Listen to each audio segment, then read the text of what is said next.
கேள்வி ஒன்றாக இருந்தாலும் பதில் எப்படியா இருக்கான், ஆளுக்கு ஏற்ற மாதிரி மாறுபடும். நேரில் வந்துட்டால் என்ன பண்ணிடலாம், எல்லா கேள்வியும் கேட்டு தெளிவாக. அதுக்கு தான் சத் சங்கம். என்னுடைய நோக்கம் எல்லாம் மனிதர்கள் எல்லாம் மகிழ்ச்சியாக இருக்கணும், அவ்வளோதான். ஒரு சில இடத்துல தான் அது. ஆனால் உண்டு. முதல்ல சொந்தம் அப்படின்னா ஒரு அர்த்தம் புரிஞ்சுக்குவாங்க. சொந்தக்காரங்க, அண்ணன், தம்பி, மாமன், மச்சான், சித்தப்பா, பெரியப்பா, அம்மா, பிள்ளை எல்லாம் சொந்தம் இல்லை. சொந்தம்னா யார் அப்படின்னு கேட்டிங்கன்னா, நீங்கள் இந்த பூமிக்கு வந்து வாழ்கிறதுக்கு ஏதோ ஒரு இடத்துல உதவணுங்க. அப்படி தானே சொந்தம்னா. அப்பா அம்மானா நம்மளை பெற்றுக்கிறதுக்கு உதவுறாங்க.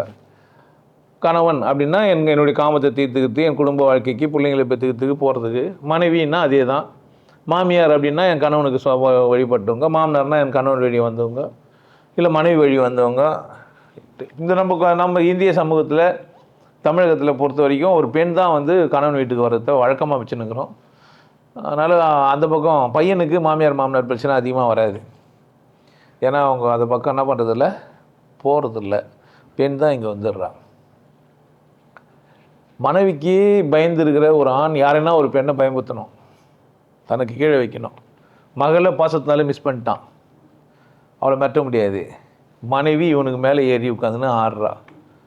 எந்த மாமனார் மருமகளை அடக்குவார் அப்படின்னா, எந்த மாமியார் மோசமாக புருஷனை நடத்துகிறாலோ அந்த மாமனார் தான் அதை நடத்துவார். மாமனார் மருமகள்னு ஒரு மாதிரி நடத்துகிறாரு, கேவலமாக வச்சுக்கிறாரு, திட்டுறாரு, பேசுகிறாருன்னா நீங்கள் புரிஞ்சுக்கலாம், அந்த மாமியார் அந்த மாமனாருக்கு மரியாதையே தரல. ரூலி தான். எனக்கு நான் இருக்கிறேன், என் மகள்கிட்ட நான் பாசமாக இருப்பேன், என் மனைவி என்னை மிரட்டுவா. இப்போ நான் யாரை மிரட்டுறதே? எனக்கு யாருன்னா மிரட்டுறதுக்கு ஆள் வேணும். அப்போது யார் வீட்டுக்கு வராங்கன்னா, புதுசாக வரவங்க, அவங்க தெரியாதவங்க, அவங்கள பார்த்தா என்ன பண்ணுறது, மிரட்டுறது. காபி கப்பு உடனே எடுக்க மாட்டியா, கழுவி கொடுக்க மாட்டியா, சூடாக இருக்காதா, சில்லுன்னு தான் இருக்குமா, சர்க்கரையை இஷ்டத்துக்கு போடுவியா. நான் தான் ஒரு வாட்டி சொன்னேன், உனக்கு புரியவே புரியாதா. சர்க்கரையை போட்டுருக்க மாட்டா, சர்க்கரையை போட்டுருக்க மாட்டாயா. அவன் குடிக்காமே வர சொல்லுவான். ஆல்மா எப்போனா அசந்தர்மா அவன் புருஷன் வந்து குடிச்சிட்டா கூட என்ன சொல்லுவான்னா அவங்க அப்பாவுக்காக பேசுவான். ஏன்னா இவனால் அந்த பொண்டாட்டி அடக்க முடியாமல் இருக்கும். இந்த பக்கம் ஒரு பிரச்சனை அது மாமனாரை வச்சு. நிறைய பேர் பார்த்தீங்கன்னா மாமியார் மருமகள், அதாவது அம்மாவும் அப்பாவை வச்சு தான் பொண்டாட்டிகளை அடக்கி வச்சுருப்பானுங்க. பெரும்பகுதி ஆண்கள் பார்த்தீங்கன்னா யாரை வச்சு அடக்குவாங்கன்னு கேட்டால் அவன் நல்லவன் மாதிரி ஆகிடுவான், மாமியாரை கூட அனுப்பிச்சிடுவான். சினிமாவுக்கு போயிட்டு வாங்கன்ட்டு டிக்கெட் எடுப்பான். யாருக்கு? அம்மாவுக்கும் பொண்டாட்டிங்க. ஆஃபீஸில் வருதுன்னு லேட் ஆகிடும்ல, அதனால் என்ன பண்ணுங்க, அம்மா அப்போ எங்கள் பாப்கார்னா ஏன்ப்பா இது குழந்தை என்னப்பா ஆகும் அப்படின்னுவா. அங்கேருந்து ஃபோன் பண்ணி சினிமா பார்க்கணும் போதே இன்டர்வலில் அவன் சினிமா பார்க்குறவரை இல்லை, அவங்க வீட்டுக்காரன் ஃபோனை பண்ணி அவ்வளோ வச்சு அல்மா சினிமா போனதே ஏன்னா போனோன்னு ஆகிடும் அவளுக்கு. அதனால் இந்த மாமனார் பண்ணுறாரு மாமியார் பண்ணுறதுனால ஒரு மனிதன் நான் எப்படி வாழணும்னு ஒரு ஒழுக்கத்தை கண்டுபிடிச்சிட்டு அதில் சரியாக நின்னான்னா இந்த சொந்தங்கள்லாம் இது இல்லை, அது எதுக்கிட்ட இருந்தால் எந்த பிரச்சனையும் வராது. எல்லா பிரச்சனைக்கும் அடிப்படை காரணம் நான் தெரிஞ்சுக்கிறதும் புரிஞ்சுக்கிறதும். என்னுடைய பாடத்திட்டத்தில் அது இல்லை. என்னுடைய பாடத்திட்டத்தில் என்ன இல்லை, நான் ஒரு மனிதன், நான் இங்கே இந்த உலகத்துக்கு வாழ வந்துக்கிறேன், இவ்வளோ சந்தோஷமாக வாழணும் இல்லை. சரி இந்தியன் இப்படி வாழணும்னு பாடத்திட்டத்தில் தானே, அதுவும் இல்லை. இப்போ இந்தியன் தான் நீங்கள் இங்கே என்ன சொல்கிறான்னா செக்குலரிசம்னு ஒன்று சொல்கிறான். நீங்கள் ரெண்டாவது கல்யாணம் பண்ணிக்கணும் அப்படின்னா உடனே நீங்கள் இஸ்லாமியரானால் உங்களுக்கு பிரச்சனை கிடையாது. ஒரு இஸ்லாமியராக இருந்து நீங்கள் ரெண்டாவது திருமணம் பண்ணிங்கன்னா உங்களை என்ன பண்ண மாட்டாங்க, கேள்வி கேட்க மாட்டாங்க. ஒரு கிறிஸ்தவனாக இருந்தால், ஒரு இந்துவாக இருந்தால், அது மாதிரி ஒருத்தருக்கும் என்ன பண்ணுதுன்னா ஒரு மாதிரி ஒரே சட்டம் இல்லை, ஒழுக்க முறையும் ஒரே மாதிரி வரையறது உங்களுக்கு கொடுக்கல. ஒரு குடும்பம் அப்படின்னா தனியாக இருக்கணும், அவங்களுக்கு ஒரு ஸ்டவ்வு ஒரு கேஸு அது இருக்கணும். ஒரு கணவன் ஒரு மனைவி குழந்தைங்க மட்டும்தான் ஒரு குடும்பம். மாமனார் மாமியார்லாம் அவங்கவுங்க வேலை முடிஞ்சிச்சு போகணும். அந்த மாதிரி ஒரு செட்டப்பும் ஒன்றும் வரல. ஆனால் தனியாக ஒருத்தனுக்கு புரிஞ்சிச்சின்னா, நான் சொல்கிறத ஒழுங்காக கேட்டிங்கன்னா அவங்கவுங்க அழகாக தனி குடும்பம் நல்லா நடத்தலாம், பிரச்சனையே கிடையாது. எங்கள் அம்மாவை யார் கவனிப்பான்னு கேட்குறான் கணவன். என்ன கேட்குறான், எங்கள் அம்மாவை யார் கவனிப்பா, கொஞ்சம் அட்ஜஸ்ட் பண்ணின்னு போனால் என்ன, கொஞ்சமாக இது கொஞ்சமாச்சு, கொஞ்சம் அட்ஜஸ்ட் பண்ணுறதுக்காக வந்தேன் நான். நீ தான் உங்கள் அம்மாவை கொஞ்சம் அட்ஜஸ்ட் பண்ணி தனியாக வச்சேன் தானே, மாதம் ஏதோ சம்பளம் வாங்கி கொடுத்து அவளை தனியாக வச்சு சோறாக்கி சாப்பிட வேண்டியது தானே, இல்லைனா முதியோர் சங்கத்து முதியோர் இல்லத்துக்கு எதுவுமே சேர்க்க வேண்டியது தானே. இந்த ரிட்டையர்டு கேஸுங்க வீட்டில் எதுன்னு சும்மா இருக்கிறது இல்லை. மாமனார் அல்லது மாமியார், நான் கூட ஒரு மாமனாராக வரப்போகிறேன், இல்லை மாமியாராக என் மனைவி வரலாம். எல்லாருக்குமே எல்லா ரோலும் மாற தான் போதும். கணவனாக இருப்போம், அம்மா அப்பாவாகவும், அம்மா மாமனாராகவும், ஆனாந்தா பெண்ணாக இருந்தால் மனைவியாகவும், அம்மாவாகவும், அம்மா மாமியாராகவும். இதெல்லாம் ஒரு ரோல் தான். மகள்கிட்ட நந்துக்கிற மாதிரி மருமகள்கிட்ட நந்துக்க தெரியதில்லை, மாமனாருக்கும் சரி மாமியாருக்கும் சரி. இந்த சமூகம் வந்து ஏற்றங்களை மாற்றி காட்டினே இருக்குது. ஒரு 40 வருஷம் 30 வருஷத்துக்கு முன்னாடிலாம் பார்த்தீங்கன்னா நைட்டி இல்லை, சுடிதார் இல்லை, இஷ்டத்துக்கு துப்டா போடாமல் சுத்த முடியாது, ஒரு பைக் இல்லை, சைக்கிள் கூட ஊர் மணியில் எடுத்துன்னு போய் தான் ஏற்றின்னு போனோம் பொண்டாட்டியை. ஊரில் இருக்கிறவங்க பார்த்துடக்கூடாது. அந்த காலத்துலலாம் சைக்கிள் தெல்லுன்னு போவாங்க, மனைவி பின்னாடி போவாங்க. நீங்கள் இதெல்லாம் பார்த்தீங்களா தெரியல, இந்த சீன்லாம் நான் பார்த்துவேன். ரோட்டில் நான் ஓட்டி எப்படி ரோட்டில் ஓட்டி போகிறாங்க பாரு புருஷனை முன்னா தான் புருஷன் பண்ணுறது எப்படியான்ட்டு. நானே ஒரு 10 வருஷ காலமாக பார்த்தா ஆண்பரில் உட்கார வச்சுன்னு போனாங்க பொண்டாட்டியை முன்னாடியே. அப்போ அந்த மாதிரி ஒரு சமூகத்தில் அந்த பொம்பளையோ அந்த ஆளும் வந்திருப்பாங்க. இடைவெளி, தலைமுறை இடைவெளியும் ஒரு பக்கம் இருக்குது. அவங்க வாழ்ந்த வாழ்க்கையும் இவங்க வாழ்ந்த வாழ்க்கையும் முற்றிலும் வேறுபட்டு இருக்குது. ஒத்துக்க முடியல, அக்செப்ட் பண்ணவே முடியல. நான் என் மாமியார்கிட்ட எப்படியெல்லாம் நந்தப்பன் தெரியுமா அப்படின்வாங்க. விளக்கு வைக்காமல் சாயந்தரமான 6 மணிக்கு விளக்கு வைக்காமல் இருக்க மாட்டோம். போய் சுவிட்சை டமுக்குன்னு நம்பிட்டு இப்போது. அப்போ அப்படி கிடையாது. அந்த ஒரு வழுக்கு கொழுப்பு தான் கண்ணாடி துடைக்கணும், சாம்பல் போடணும், உள்ளே எண்ணெய் ஊற்றணும், திருசல் போடணும், மாற்றணும், டெய்லி திருசல் போடணும். அதில் வந்து ஈயெல்லாம் வர வந்து உட்காந்துரும். அந்த வழுக்கை வர சுத்தம் பண்ணணும். இந்த மாதிரிலாம் இருந்தது. நாகரிகம் மாற நம்ம மாறினே இருக்கிறோம். இன்னும் அதுவே வர வந்து 6 மணி போச்சுன்னா லைட்டு வந்துடும், மேகம் சூழ்ந்துச்சுன்னா கூட லைட்டு வந்துடும். ஏன்னா சென்சார் வச்சுட்டுக்கிறோம். அப்போ இதெல்லாம் புரிஞ்சிக்கல.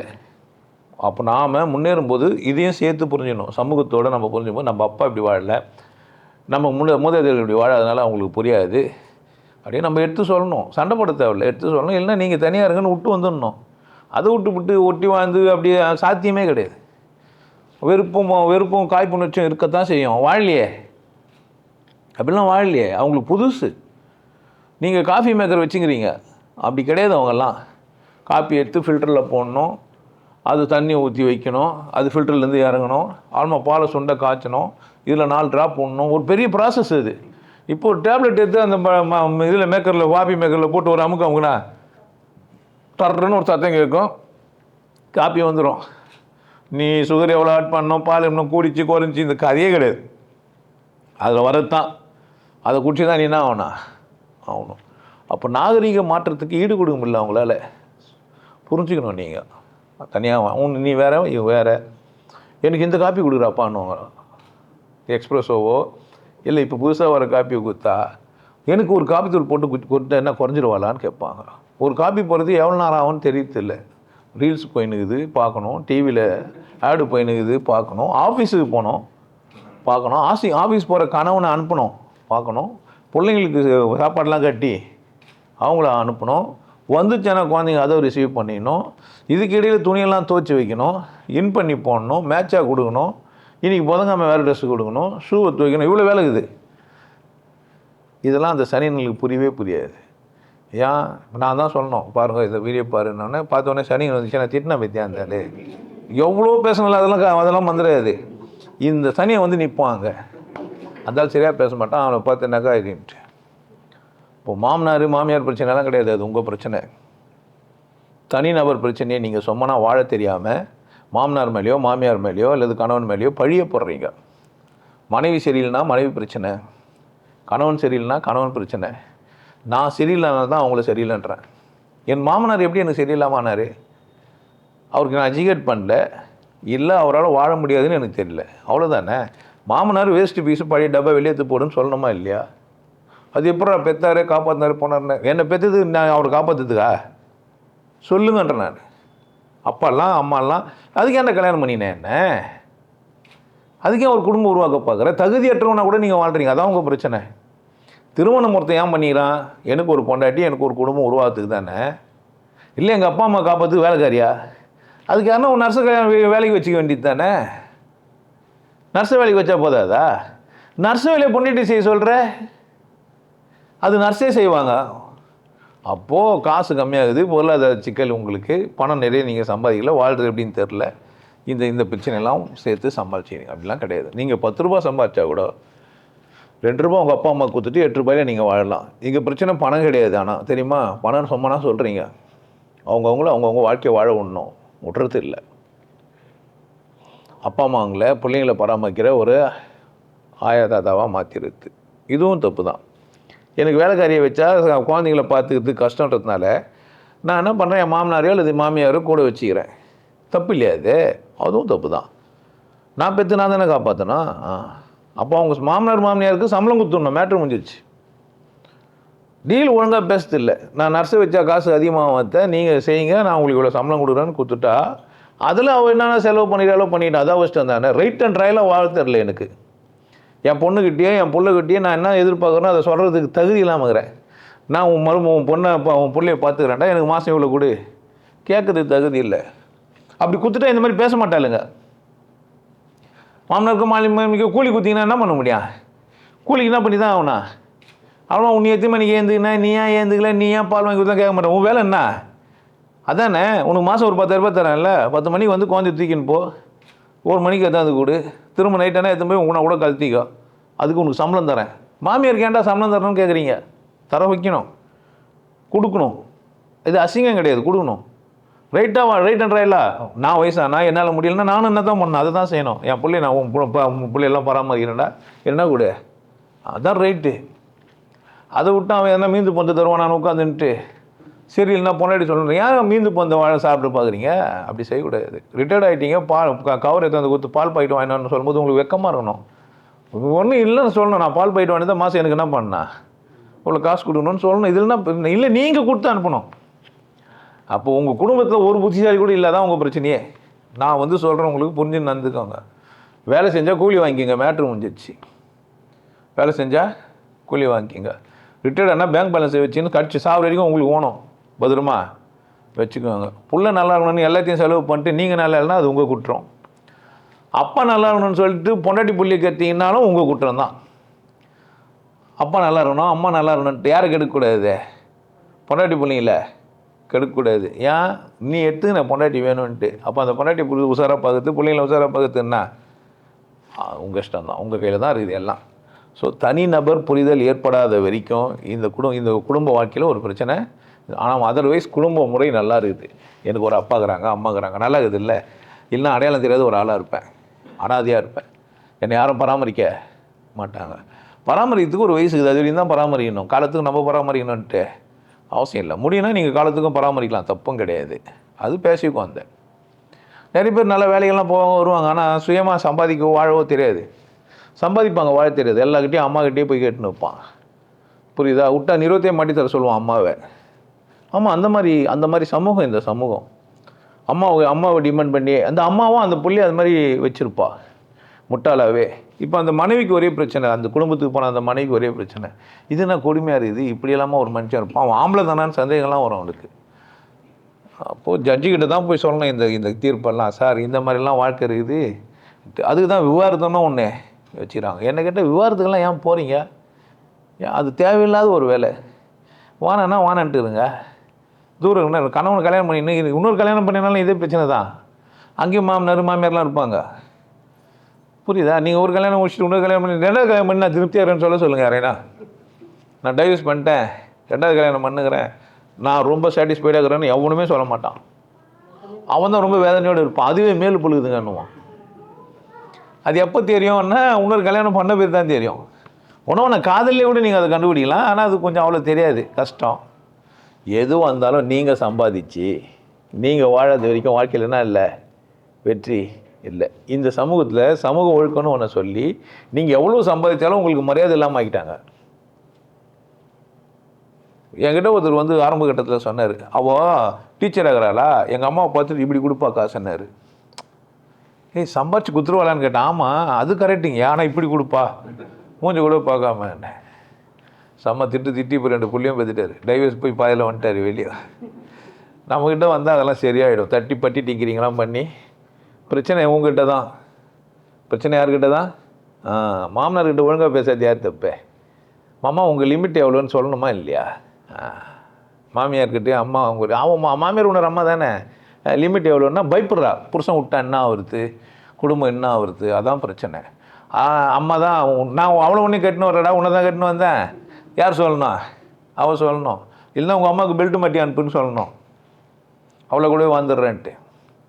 புரியுதா? யார் சொல்லணும் அதை? அசிங்கமாக ஒன்றுமே புரியல தானே பெல்ட்டு மாட்டி அனுப்புனா? புரியலாம், தப்பு கிடையாது. ஆனால் புரிஞ்சால் தான் நீங்கள் டென்ஷனாக ஆவீங்க, புரியலாம் ஒரு பிரச்சனை. ஆமாம், அதனால் நீங்கள் யாரை கூட வாழ போனீங்களோ அவங்க உங்களுக்கு ஏதுவாக இல்லைன்னா அவங்கள எஜுகேட் பண்ண வேண்டிய வேலை யாருது?